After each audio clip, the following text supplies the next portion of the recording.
Well, Alexander Forbes, South Africa's largest consulting group, researched the effectiveness of employee benefit arrangements in South Africa. The conclusion is that much work is still needed to create a more financially stable environment. That's for workers in South Africa. So what are the challenges? Tonight we'll be delving into these. And of course, welcome to you, Megan. Great to have you with us. Talk to us about the benefits barometer. Explain to us broadly what it is. Well, the Benefits Barometer is a book that Alexander Forbes has written. And we really wanted to write this book because the employer is the natural place for employed South Africans to gain access to employee benefits. Benefits like retirement funding, like death cover, like disability cover, and like financial education and healthcare. And the problem is, when you look at each of those areas, the system really is failing to deliver as much as it could. And we really wanted to contribute to building better benefit systems. And of course it has, obviously benefits for employees, but it has benefits for broader society if you create a better benefit system. Absolutely. Employee benefits in one sense is a bit of a misnomer simply because the positive effects are felt so much more broadly.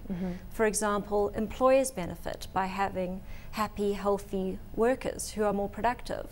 The state benefits if they don't have to act as the provider of last resort.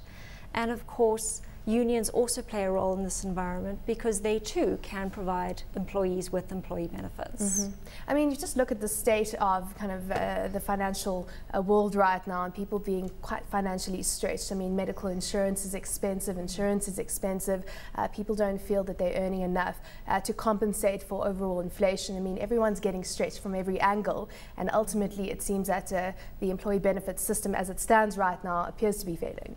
Well, if you talk about it in a global context, absolutely, there's been an over-reliance on what we call social, on the social safety net, so to speak. Whereas in South Africa, the social safety net might be in existence, but it's not as large as what we've had overseas. And the over-reliance on it certainly hasn't been in the South African case.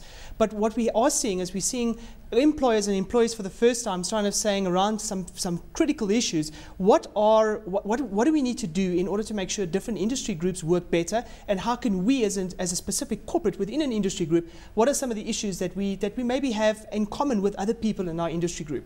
Let's maybe just show you quickly what these issues are that the Benefits Barometer throws up. And there you can see them. There are 13 different issues that South African corporates share. And what we're going to do a little bit later is we're going to actually look at these in relation to the construction industry. But first, we're actually going to be running through those and actually just having a look at what do they actually mean for South African corporates, and maybe just unpack a little bit each one of them and just understand them. Talk to us about the issues and how you've broken these issues down and why they're relevant specifically to South Africa.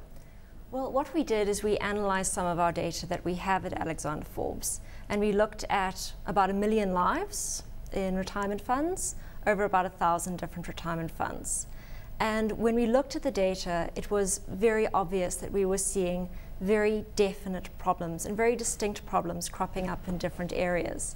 And we chose to tackle 13 of those problems. And those 13 issues are the ones that we've discussed in the book. It's not an exhaustive list by any stretch of the imagination, but 306 pages was already long enough. So these for us are the elephants in the room. They are the issues that are standing in the way of the system delivering better. And there are issues that we need to start talking about if we want to get the system to be delivering what it can deliver. I think the other thing to take into consideration here as well is the fact that the single largest investment group in this country are pension funds, or what we call institutional funds. And institutional funds need to take cognizance of the issues that we're talking about here today, because much of what happens in a pension fund isn't just about investing and it's about trying to get returns, but it's looking at the overall well-being of the actual employee as well. And being in a defined contribution world puts that squarely back into kind of the employee's kind of arena. Let's maybe show you what some of those issues are. If you look at your screen right now, you'll see the first issue cropping up. Those are unhealthy finances. Maybe that doesn't come as a surprise to you, but 50% of South Africans have impaired credit records, and 53.9% of South Africans use work time for personal financial problems. And I suppose, Megan, one of the big issues here, as well as if you just look at the savings rate in South Africa, it's pretty dismal. The savings rate is really, really low, and it speaks to unhealthy finances generally, because Being financially healthy means maintaining a certain degree of financial security from cradle to grave. And that means being able to save for a time when you're not able to work. It means being able to insure your belongings in case the worst happens. It means having insurance in order to take care of your family should you pass away. Now, a lot of that sounds very personal, and it is. But this is also an employer problem, because what a lot of people don't realize is that being financially unhealthy not only impacts on your physical health, but impacts on your productivity at work. I mean, people are stressed if they're sitting there with finances to worry about, wondering if they can pay for their kids' education, pay for meals at home. And of course, at work, you'll also be spending some time trying to sort out your personal financial problems, as opposed to just working. Absolutely. Financially distressed workers are less likely to make it into the workplace to begin with, because they might be at court, or they might be speaking to debt collectors and trying to get their personal finances in order. If they do come into work, they're likely to be 26% more distracted than their colleagues.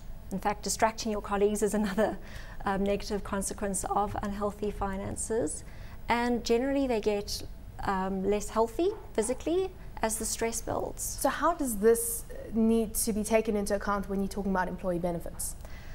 Well, the employer is the natural place for the intervention, given that the employee is less productive in the workplace. And what overseas studies have shown us is that one of the best ways of combating unhealthy finances is not to cut back on your employee benefits and give people more take-home pay, which is often how workers see it. It's actually to have financial coaching and financial education implemented in the workplace. And this is actually a long-term commitment by employers. It takes about 18 months for any positive effects to be felt. But we do believe that employers... And studies have been done on that. Absolutely. And we believe that employers have a lot to gain from helping their employees get their own personal finances in order. Well, makes a lot of sense. The second issue that the Benefits Barometer throws up is what we call low-income earners. And there you can see it. We've just spoken about income. But the criteria for the old person's grant is something that kind of stood out for me, and then the high-risk benefits for low-income earners, and that obviously with multiple dependents. And I mean, we've spoken about that, especially in childhood homes and child-led homes. I mean, Megan, one of the numbers there, the old person's grant, if you earn more than 3,950 Rand per month, you don't get an old person's grant. And that, by any stretch of imagination, that's not a lot of money to earn. Anything below that, obviously, you get this old person's grant, but there's a threshold where you don't actually receive this anymore, which means that the social net doesn't seem to kind of work at a certain level, but it works maybe at a much lower level. Is this something that you guys, that it rings true with you guys? The difficulty with the older person's grant from a saving for retirement perspective is that it's means tested, which means it tapers off over a certain income range. And as you point out, once you earn over a certain amount, you get nothing at all. Now the problem is, in a DC fund, when your benefits are so uncertain, it can be very difficult for someone who's saving for retirement, who's many years away from retirement, to actually figure out if they're going to lose this older person's grant by saving 10 Rand, 100 Rand more a month. So it can act as quite a steep disincentive to save. Another problem with low-income earners is that they don't benefit from tax incentives, or they don't benefit as much from tax incentives than the wealthy. So unfortunately, the segment of society who would become dependent on the state if they don't save has the least incentive to save. Yeah, and then you also look at low-income earners who, by nature, the fact that they're earning a low income, aren't necessarily able to afford private medical care. So they have to go to government hospitals, they have to get government public medical care, and that often means that it's not adequate. They might have to spend more time away from work, and all those repercussions, as opposed to getting the right care when you need it. There is a huge challenge in providing healthcare benefits to low-income earners. And in particular, because of the prescribed minimum benefits, which give a minimum package, there is a certain minimum cost to offering medical schemes to people, which as an industry we really struggle to beat down. Yeah, and you keep on bringing up this issue of incentives, and perhaps we need to talk about government incentives, the actual tax system, and how it incentivizes savings and whether it's working right now, because that is of course the next issue. Well, as a matter of fact, you've jumped the gun a little bit. That's about an issue. No, that's in a couple of slides. We're not on the mental telepathy part today. But you're quite right. It is an issue. Let's just move to the next one. It's absenteeism and incapacity, and there you've got them. Now, that's an interesting stat there. Absenteeism, if I'm saying it right, costs South Africa about 3.9 billion per annum, and it's quite surprising. Only 3% of workers retire early due to ill health. I mean, that sounds like a small amount, but actually just being absent from work is a huge, huge burden to the economy. Well, the 3% is actually a minimum number. Those were the people we could say for certain were retiring early due to ill health. We know that it's probably substantially higher. Let's talk about how to address this. Well, when it comes to absenteeism, it can actually be managed, but it does require absenteeism management programs to be put in place. And there are certain things that one watches for, such as absenteeism on Fridays and Mondays, for example, which might indicate, say, a substance abuse problem. So it's very important to have a program in place that can cater adequately for absenteeism and incapacity in the workplace. And it also relates to the type of job you have. You know, if you have a highly stressful job, or you talk about manual labor, high likelihood that they'll have to retire earlier from work, or perhaps, you know, the stress will just mean that they stay away from work due to mental ill health, perhaps. Well, I mean, you know, it's quite interesting that you mentioned this, but there's an actual table in the book which actually shows the different disease groups, and then it classifies us between light, medium, and high kind of workload. And you kind of think, well, people that are in a high workload, so that means lots of physical labor, would have lots of musculoskeletal kind of issues, and they don't. As a matter of fact, it actually stays quite constant between light, medium, and high. The one that was a standout for me, which is quite interesting, is that the incidence of cancer amongst light workers, or light people that sit behind a computer basically every day, is much higher than it is for people that are actually doing physical labor all day, which is just such an interesting stat for me. It is an interesting stat, but remember that part of it could be due to the fact that the guy sitting behind the computer probably is on a medical scheme because he can afford to be on one, and he probably has better detection available to him. So that's one of the reasons why we might be seeing those sorts of patterns, but that in itself speaks to a need for health promotion activities within the workplace in order to get the guy who doesn't have access to a private doctor the screening that he might need. Yeah. Let's move on to the next issue. The next issue is incentives. It's that makes you act in a certain way, or making sure that you act in such a way that you're doing it to the best benefit of your finances. And the questions we ask there, do people respond to tax incentives? And do incentive programs really change behavior? Now, I mean, Megan, you just look at some specific incentive programs around kind of gym memberships and so on. Does it really change behavior? Is that what you guys found? Incentive programs can change behavior. Specifically, loyalty programs can get people to do things that they otherwise would not like to do. However, tax incentives can be a very, very blunt instrument. For example, they can be very, very opaque. It can be very difficult for someone to ascertain the value of that incentive to them. And a second disadvantage of a tax incentive is that they often have the effect of just channeling money to different places within the savings net. So what you might find is if you incentivize savings in vehicle A, instead of saving in vehicle B, people will just put the same amount in vehicle A. So they're not necessarily saving more? No, not necessarily. Is it a problem that government needs to look at? I mean, we know that, you know, at the State of the Nation address, they looked at a tax commission to specifically look into the overall tax system.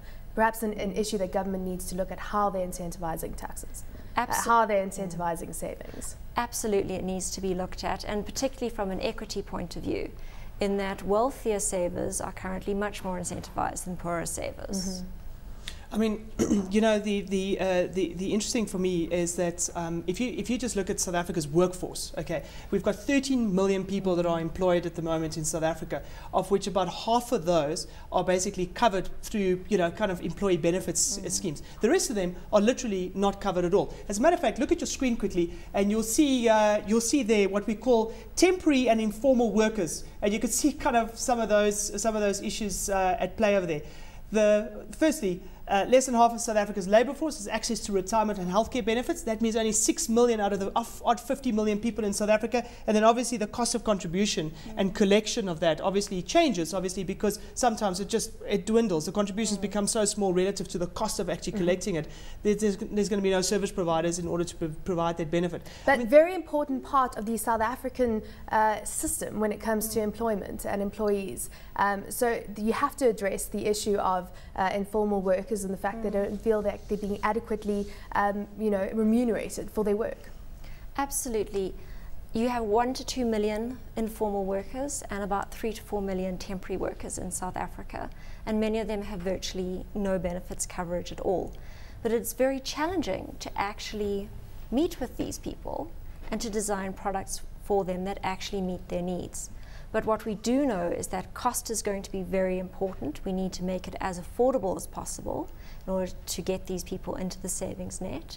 And we need to find a suitable sponsor for these retirement savings schemes, given that there might not be an employment contract to begin with.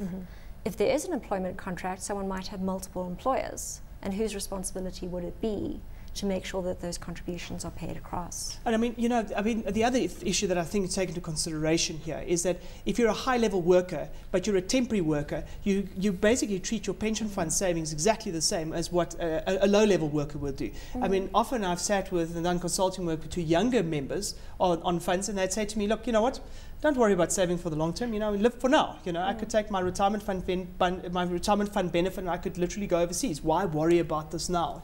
Let's jump to the next issue because we're running out of time. Okay, well, next one, choice. Yeah, let's have a look at let's look at choice. What we're talking about here is member choice, and we're talking about each individual in a pension fund being able to make up their own mind what it is that they would like to invest in, or the portfolios they would like to invest in. And you can see there that professional and business services, most people, or 27% of members opt for member choice, and that dwindles all the way down to public sector workers, which is only about 11%.